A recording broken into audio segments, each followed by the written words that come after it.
Welcome back to another episode of Rock Boys Football. Dan Lanning, the Oregon Ducks, wrapping up fall camp, heading into the 2024 college football season. Want to take a look back at the last 3 to 4 weeks and talk about some names that really cemented themselves as difference makers heading into the 2024 season. I'll kind of caveat this conversation with, we're going to focus on, at least in my opinion, some under the radar names. You listening to the national media and all the hype that's building around this Oregon program. Dylan Gabriel, Tez Johnson, Evan Stewart, Jabbar Muhammad, all really good football players. The Oregon fans who've been rocking with the boys know I am massive fans of all those names. But when I look at this Oregon team and you ask me why I think they're going to win the Big Ten and be a legitimate national championship contender, yes, it helps to have all that top-end talent. This Oregon roster is extremely complete. And there's a lot of talent all over the football field outside of those names that we just talked about. I want to focus in on some of those names as well. Guys that, again, aren't getting national media attention, but are going to be really good football players for this Oregon program. I'm fired up to get into it. Now, before we do, and as always, a massive shout out to the Oregon fans. Over the last 8 months, this has been a program that I personally have just kind of loved talking about, and the amount of support from the Oregon fans has been absolutely amazing. Whether we're talking transfer portal, talking the recruiting trail, talking 2024, I can't thank you guys enough. If y'all do enjoy the content, consider subscribing to the channel. And I think much more importantly, a lot of different names that we could include in these fall camp winners list. Would love to hear the names that kind of catching your guys' eyes heading into 2024. And without further ado, let's get into this one. And let's start with Nickelback Brandon Johnson coming over from Duke. I think this is one of the more under the radar transfer portal additions Oregon made, where you look at trying to replace a guy like Evan Williams, who was so elite, not only as a coverage guy for Oregon, but having that ability to have that coverage personnel in the field, but also not really give up much in run support. I think Brandon Johnson can kind of play that role for Oregon at that nickel spot where, yes, he is very good in coverage, probably better in coverage than Evan Williams was last year. But at the same time, this is a Brandon Johnson that had 16 tackles for loss over the last 2 years at Duke. This position in this landscape of college football is becoming so important to defenses, where you can have that speed, that coverage ability. But when you go to that speed and coverage look, you also have the ability to stop the run. I think that was the real value that Evan Williams brought to Oregon's defense last year.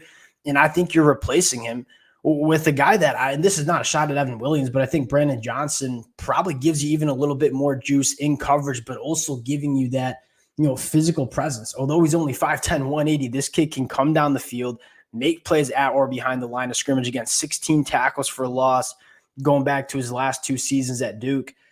Evan Williams was really important to this Oregon defense. I think Brandon Johnson can bring a lot of the value that Evan Williams brought to this Oregon defense last year. Sign me up for Brandon Johnson.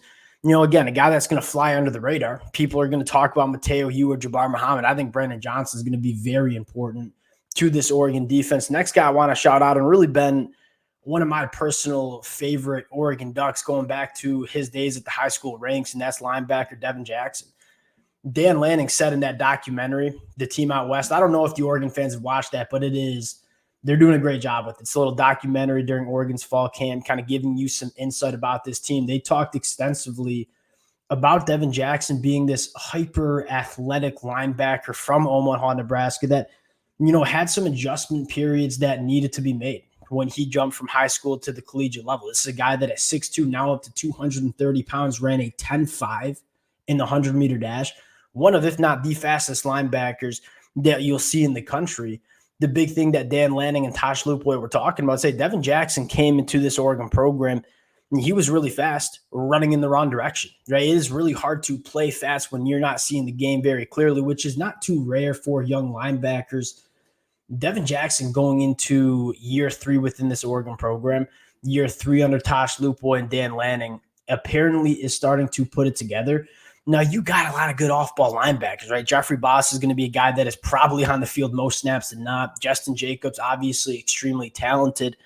When you want to go to that 3 linebacker look, I think Devin Jackson, he's one of those guys that when you want to go to 3 linebackers, because of the speed that he has, he can operate in coverage. He can cover a lot of ground if you want to ask him to drop back in zone coverage or hold up in man coverage. I view him as this kind of ultimate chess piece for this Oregon defense. And obviously at 6'2", 230 with the 10.5 100-meter dash, this kid can be employed and utilized in so many different ways. I think the big thing we're getting at out of Devin Jackson is, all right, he's finally settled in. He kind of knows what he's doing within this Oregon defense. And a Devin Jackson that knows what he's doing is going to be a very dangerous off-ball linebacker for Oregon. I wouldn't say called Oregon's linebackers out, but we said, hey, we think this linebacker room has the ability to be a little bit more of difference makers than they were in 2023. I think Devin Jackson can help that linebacker room really take that stride.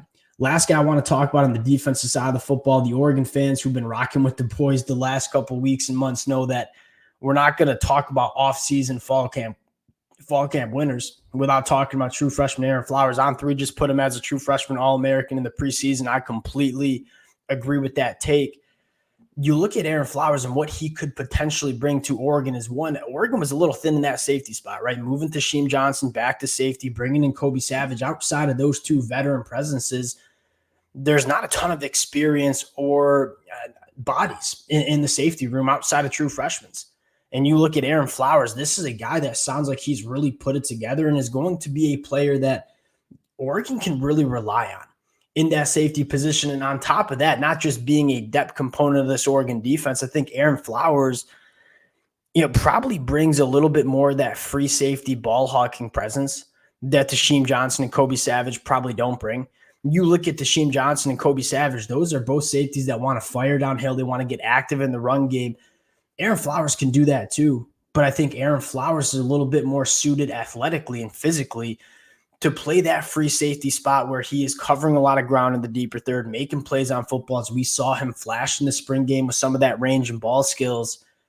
Sign me up for Aaron Flowers, not only providing that adequate depth at a position that was probably the least deep on this Oregon team heading into 2024, but more importantly, just a different kind of presence for Oregon in that safety spot. Because again, Kobe Savage and Tasheem Johnson, a much more box safety type of guys. I'm not saying they can't play that free safety role, that deeper third role, but I think Aaron Flowers is probably going to be that safety that can do it at the highest level. And it sounds like he's going to be a guy that Oregon's relying on as a true freshman. Going over to the offensive side of the football, the Oregon fans have been very frustrated with me in terms of not talking enough about Noah Whittington. I'll just put my hand up and say I think you guys were right. You got to turn on that Team Out West documentary. Noah Whittington looks freaking awesome. And we talk a lot about Jordan James. I've been very vocal that I think Jordan James is one of the most slept-on running backs in the country heading into 2024. Obviously, the Division II transfer, Jay Harris, is getting a lot of buzz. Know who's just flying under the radar, and I'm certainly at fault of this. Noah Whittington was exceptional for Oregon before that season-ending injury. You take a look back at Noah Whittington's early games in 2023. He had 20 carries for $146, averaging over 7.3 yards per carry. 5 of his 20 carries went for 15-plus yards.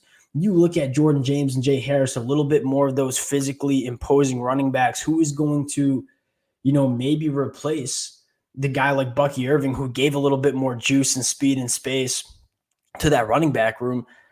I think you look no further than Noah Whittington, who, again, from everything that you are reading, looks back to 100%. It looks like he's going to be an absolute dude for this Oregon program. I look at Noah Whittington and say, hey, we got to start talking about Noah Whittington a little bit more. And one of the things that kind of flew under the radar for this Oregon program is, although they leaned on the passing attack in the 2023 season with Bo Nix and all the talented wide receivers, which we expect Oregon to do again in 2024, this was a top 5 rushing attack in the country in terms of yards per carry. This Oregon offense had so many different ways to attack opposing defenses. That's what I think made it so special. You want a deep running back room behind an offensive line that we think is going to be really good. Sign me up for Noah Whittington, just adding another dimension to that running back room in 2024. Last guy I want to talk about, and really one of the bigger storylines for Oregon was replacing a guy like Powers Johnson. And it sounds like Poncho is going to do just that. And I think what's really special about Poncho is with the Matthew Bedford injury and kind of Oregon maybe having to shuffle around what's going to happen on the inside of the offensive line, this is a guy that is going to be a really good center for Oregon. We saw that going back to last year as a true freshman, but also can play guard. Lets you get a little bit creative in terms of how you want to not replace Matthew Bedford, but play the early parts of the season potentially without Matthew Bedford. And so him giving you that guard center versatility is massive. But I think more importantly, you look at this offensive line and say, we got 2 NFL tackles and Josh Connolly Jr. and a Johnny Cornelius. Feel really good about Harper at guard. The big question mark was, all right, how can we replace a guy like Powers Johnson, who was, in my mind, the best center in the country last year? I'm not saying Poncho is going to be the best center in the country, but it sounds like he's going to be one of the better centers that we see in the Big Ten, which is massive for a redshirt freshman going into year 2 within this Oregon program. I think Oregon's offensive line is going to look just as good, if not better, if you get steps from guys like Josh Connolly Jr. going into year 3, having Poncho step up. And we were always confident in Poncho, but it sounds like a 6'2", 325 is becoming that physically imposing, kind of mauler in this inside of this Oregon offensive line. I think that's a really big storyline as well. Again, we left out like guys like Dylan Gabriel and Tez Johnson and Terrence Ferguson. Probably a guy that we should have thrown in is Kenyon Sadiq at the tight end spot, a guy that I don't know how much he's going to play because you have Terrence Ferguson and Patrick Herbert, who are extremely good football players for Oregon, veterans, guys that have played a lot.